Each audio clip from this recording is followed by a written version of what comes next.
Hello, this is your friendly Viking MTG, this time in a haul, if you can listen well. This time I'm going to do a very special booster opening. Now, I have won some boosters from the pre-release event, and well, I got some extra boosters. So you see here that I have a total of 85 boosters I will be opening bit by bit in different episodes, because opening the 85 one in a row would make a very long video. So the idea here is that we explore a little bit the collection now that it is available. I will be giving you some opinions on some of the cards. And the start I will be doing also commons and uncommons, but as we stretch along, I think we will just focus on the legendaries and mythics and everything. So yes, let's see what kind of packs we can get, because this is the brand new set and it just released today. Let's see. Episode 1, Pack 1. So we already have like the instructions. Inspire, nice. Berserk, I like this ability. Spellcraft, and Tribute. Now, since I've been reading all the things around it, I know more or less what they do. I will be explaining them as we go on with the video. So let's see, we have quite a few first cards. This, for example, has Inspire. When you draw cards, something happens. In this case, your units will get lifesteal. Not bad for an uncommon. 1/1/1, okay.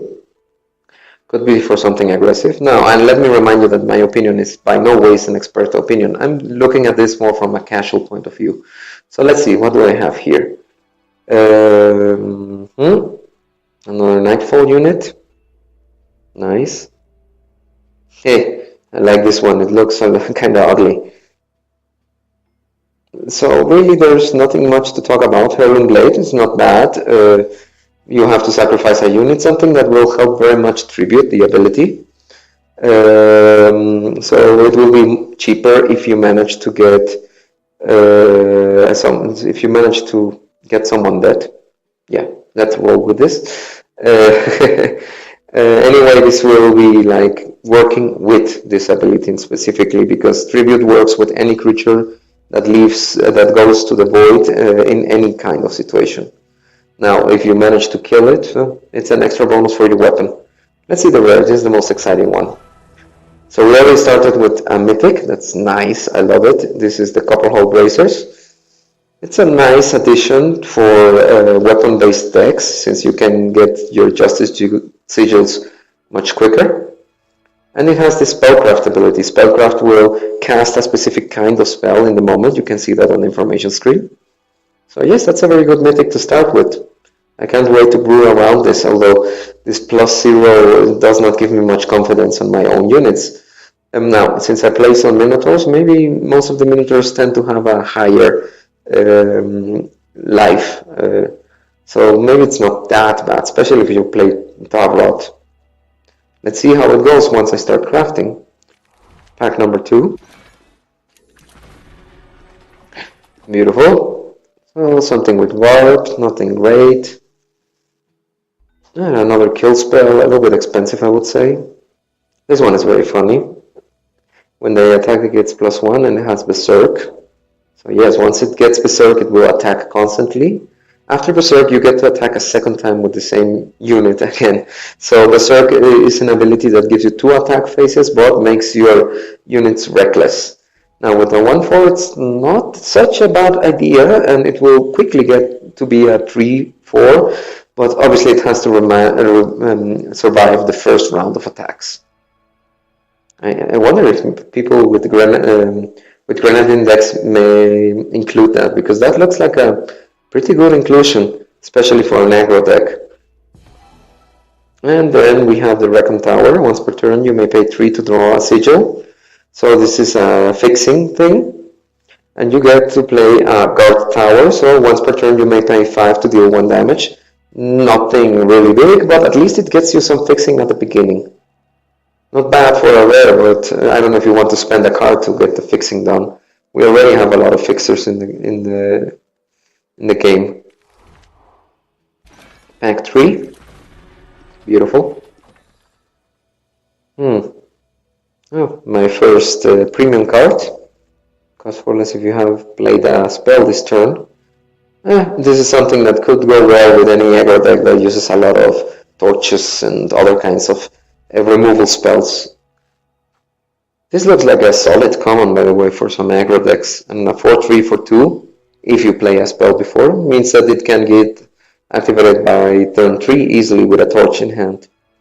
And charge is pretty great because you get to do something the moment it enters. Here's another Berserk card. It's very funny. So let's see, what do we have here? Another dinosaur. It's so cute because you have all the owls nesting next to the poor dinosaur. It's very funny. Now let's see, what's the rare? In this case, the rare is another one based on weapons. And you can play Tribute to play the weapon directly on something immediately.